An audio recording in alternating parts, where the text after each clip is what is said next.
Ahoy VC, welcome to the Personal Oasis. This is the Blind Island. I'm your host Isaac, and today we're going to go through part 1 of October's vinyl finds. I know that it's only the first week in October, but I've already had a wealth of really good luck and also just very generous people giving me some gifts, and wanted to just kind of share a bit of what has been found. But first, I'm going to share what we're listening to right now, and that is Joan Shelley's Over and Even, one of my favorite albums of all time. It was listed in my top 100 albums, my top 100 favorite albums, and if you want, there's a playlist on the homepage of my top 100 favorite albums. Go and check that out. This is a great record. If you're a fan of Nick Drake or Vashti Bunyan, and that just nice, smooth sounding folk music, you're going to really, really enjoy this album. So, highly recommended. But now let's get into what you all came here for, and those are the finds. Had some really, really great luck. We're going to start off with the Charles Lloyd and his quintet. Nirvana. Found this in a dollar bin, and you can find a lot of Charles Lloyd's material for very, very cheap. He is a fantastic saxophonist, has had a renaissance here in his late career on the Blue Note label, and you can find a lot of his early material for around $4 to $6, and it's very much worth exploring, looking into. He's joined on a couple of tracks here with Chico Hamilton and his quintet. And man, it is just a really solid hard bop album. Very, very good. Very happy to find this one in the dollar bin, and recommend it for jazz heads out there. Then I was gifted this album, Underground Fire by The Ventures. And this is basically The Ventures taking what were underground hits of the time, like Down on Me, The Way to Light My Fire, Underground Fire, Fire, Born to Be Wild. So basically these were kind of larger psychedelic hits, but with the Ventures flair, and their version of Arthur Brown's Fire is fantastic. Super good. It's a lot heavier hitting than more traditional Ventures albums, and it is really, really worth seeking out if you can find a copy. Again, Ventures are getting a little bit more expensive, seeing them climb a little bit. I used to see them everywhere in dollar bins, and now they're starting to kind of creep outside of that. And this is one, if you're looking to kind of get outside of their surf rock sounding albums, this is a great place to start. Then another gift from a different friend was the Ventures Swamp Rock. And this is basically the Ventures doing country rock versions of big country rock hits at the time: Honky Tonk Woman, Green River, Proud Mary, Suspicious Minds. It's this one isn't one of my favorite Ventures albums, but usually Ventures come very, very beat up. They were played to death at parties, and this is a really nice copy, and a friend of mine picked it up because he knows that I'm trying to collect most of the Ventures discography, and I really, really appreciated it. So thank you very much for that. And then next, we have Sam Russo, Greyhound Dreams. Now this album came out in 2015, and it was very much in vogue of the sound of that time, where it was a little bit of, it was a songwriting style with a little bit of that punky edge to it. Think Will Oldham, think Bonnie Prince Billy. It's a very nice record, a lot of heart on my sleeve type lyrics, and I'm kind of a sucker for that style, especially that the early 2010s, late 2000s sound. Brings me back to high school and college, and it definitely has that vibe.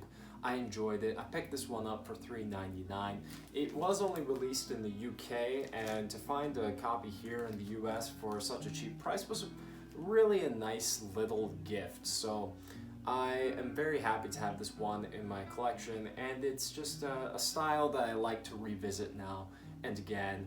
And just remember that it's okay to have some sentimentality. So a really cool album to get at such a cheap price. And then another gift from my friend Isaac as well, who gave me Swamp Rock, and this is Lou Reed's Coney Island Baby, an underrated album in Lou Reed's large discography. I think that, it's starting to get the praise that it definitely deserves, but it's a top 5 Lou Reed album.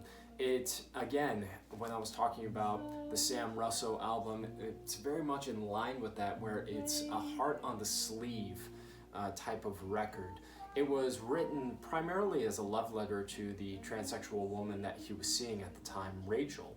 And you can just feel love pouring out of every pore on this album. And it is definitely one of those where this guy, Lou Reed, the enigma, the enigmatic singer and artiste, was finally just kind of bearing his soul and saying the main thing that he wants to do is just fit in. And I think that despite all of our artistic pretensions all around, all of us just want to find a place where we belong, where we feel accepted, not always having to put up a front. And just the whole feel of Coney Island Baby is very much in that vein. Love this record, and it was a very nice gift to receive, so thank you very much. And then I purchased Arthur Conley's Sweet Soul Music. Now, not many people are gonna know who Arthur Conley is. You may recognize the title track. It was written in conjunction with Otis Redding, and it definitely has that big, beefy stack sound to it, and it's just basically an ode to how wonderful soul music is, and you can definitely feel the joy and the happiness just bleeding over into every single track on this. It's a very brisk album at 26 minutes long, but it's a real shame that Arthur Conley never took off like a lot of his contemporaries. I think that he did have a very strong, muscular, soulful voice, and I'm very happy to have found this one. I picked this one up for $4.99, and I definitely can't argue with that price point. So, very cool record to find at a very nice price. And then, this was an awesome find in the dollar bin, Billy Cobham's Spectrum. I saw this one featured on my good man's channel, Alamitha Alamar. If you haven't checked out his channel, go and check him out. He found this one too for $1 at a garage sale, and man, and this has been a record I've been looking for a decent price for a while. I knew I could find it if I just had patience, and I did eventually. Billy Cobham was the drummer for the Mahavishnu Orchestra, and his album here I think surpasses anything that the Mahavishnu Orchestra ever came out with, even the Intermounting Flame. I think that this is a very collaborative album. Billy Cobham doesn't hog the spotlight, and just the music that's played on here is fantastic, phenomenal.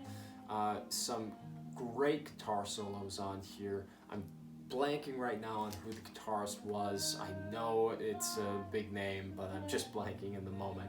But this is a great record. If you're looking to get into rock jazz fusion, this is definitely a top 5 pick for me. So great record and great album. Then I picked up Black Moses by Isaac Hayes, and this record I've been looking for an original copy where it has the fold out, the big giant fold out, and this is one of them.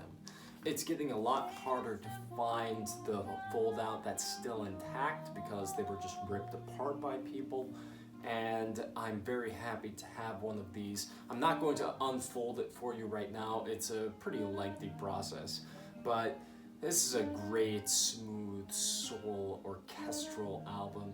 And anyone who's a fan of Isaac Hayes, this is definitely a top tier record by him. Very, very cool.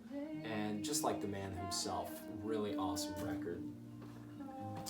Then, another gift from the same gentleman who gave me Underground Fire. His name is Paul, by the way. He has a Discogs page. Great, great guy. And just a cool person all around. He gave me Bobby Gentry's Local Gentry. This was the album that came out directly after she came out with the Delta Suite, which is one of my favorite albums of all time. Also featured in my top 100. And this is a record that I feel is at odds with itself. It is half brilliant. It's in the same vein as the Delta Suite, and then the other half is covers, but most of those covers are Beatles covers. And I take umbrage with a lot of Beatles covers because I just think that most of the time they just don't work. There are a couple on here that do. I think Eleanor Rigby does kind of rise above the chaff that's there, but the others just don't fit in with that wonderful Baroque Gothic sound that Bobby Gentry is so freaking good at creating. So half of this album is in that same vein, a beautiful Baroque Southern Gothic soulful country, and the others are just kind of, you know, pop country tunes that are trying to become a hit single. And I would still highly recommend this album to anybody who's looking to get into Bobby Gentry. And really any record by her is going to be a winner. So really, really nice gift. Thank you. Another great find was this Julie London. Julie is her name. And I did pick up a copy of this not too long ago. It was a later Liberty reissue. But what was cool about this, I found this for $1.99, and yes, the cover is seen some better days, but this is an original copy in that beautiful aqua green label, mono pressing, and these are getting harder to find, and especially in such good condition, where there are barely any surface scratches on it or any background noise. So it's getting harder and harder to find copies like that. They usually are going for around, even with a roached cover kind of like this, usually around $15 to $20. So to pick it up for $1.99, I felt very, very inclined to do that. So I'm going to be getting rid of my other copy very soon, but really cool to find an original copy of this. And then another gift from my friend Paul, and that is Little Games by the Yardbirds. And it is on the original Epic stereo. This is definitely an album that has mixed results for sure. The Yardbirds are probably more famous for the guitarists that came on through their lineup than they are actually for their own music. And this is an album where Jimmy Page played the final guitarist for the Yardbirds before they finally called it a day. And there are some moments on here that are really, really good. I would have to say that the instrumental White Summer is fantastic. Jimmy Page's acoustic guitar playing on there is really, really great. And to get this as a gift was really wonderful. You don't see copies of this very often anymore. And they are starting to climb in price a little bit more. And even though it's an uneven record, I am very happy to have this one in our collection. So thank you again, Paul. And this was a really, really cool find, and this is Van Morrison's Avalon Sunset. Now, this is kind of the record that people see as his late 80s resurgence album, and I can definitely see that. It has a bit of a dating issue. It does sound of its time, but Van Morrison's voice sounds fantastic on this record, and it's in great shape. You don't see copies of this very often out in the wild. picked this one up for $10, usually goes for around 30, and I am very, very happy to have kind of this obscure piece by Van Morrison here in our collection. And then my final gift that I received from my buddy Paul is this copy of Patti Smith's Horses. And I used to have a copy of this in my collection, got rid of it a while back. I have regretted it ever since, have had a hard time finding it again. Saw it in my buddy, he just sells vinyl. And all these records came from me just going over to his place, and I was just kind of searching through his catalogs, pulling some things, asking him if I could buy some stuff. And then at the end of the day, he's like, "You don't have to pay me anything. Just bring beer next time." So this was such a great gift. So hard to find. It's the original white lettering of Horses, and I love this album. Patti Smith's lyricism on here is phenomenal, and it's such a watershed moment for proto-punk. So really, really cool gift. Thank you again, Paul. And you know, I just can't believe some of the things that I was able to find and I was given over this past couple of weeks. This album right here, Frank Zappa's and the Mothers, The Grand Wazoo. This came out very shortly after Waka Jawaka, and I think that this is the superior album. I love this record. It is such a great fusion album. This is not a strictly rock album. I think that this is far more in the jazz rock arena, and just Frank Zappa's work as an arranger and lyricist is so good, and this record is in such great shape. It sounds fantastic, and I love the artwork and the liner notes. The gatefold is in great shape, and just some of the playing on here. George Duke on the keyboards is just making it go dance. It is so good, and I love this album. Very happy to have this one in the collection. And I picked this one up shortly after the second RSD drop, and it was only $15, so very happy to have this one in our collection. And then another one that I have never seen out in the wild before, and this is Bobby Frank Brown's The Enlightening Beam of Axonda. This is so good. This is a psych folk masterpiece. Do it yourself, just it's a wonder. Now it is a bit dated.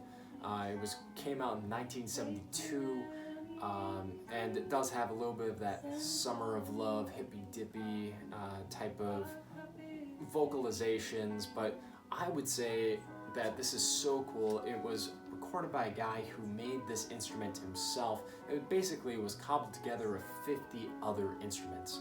So really, really neat story and a really, really neat album. I did pay a little bit more for this record, but I have wanted it for quite a while, so I'm very happy to have this one in the collection. I highly recommend it. For fans of outsider folk psych, this will be right up your alley. So really, really cool. And then this album I had a copy of already, but I found this one on Discogs, and it's Aphrodite's Child 666, and this is one of my favorite albums again of all time, and I needed to have an original copy of this. I had the second imprinting with the spaceships on the inner label, but I found this copy, and it was only $10 on Discogs, and he had it listed as G+, but you know, I take it out of the sleeve and I take a look at the discs, and these are, you know, VG Plus discs. They play great, no background noise on that wonderful Vertigo label, and I am so happy to have this album on an original imprint, original pressing. And I gave my other copy to my friend Isaac because of his gifts that he gave to me. So thanks again for whoever sold this, because I've been looking for an original pressing of this for quite a while. So really, really cool to have. And then finally, this was so cool to find. Again, my brother Alamitha Alamar, he found a copy even cheaper than this one, and I'm jealous, but I found a copy of John Prine's German Afternoons.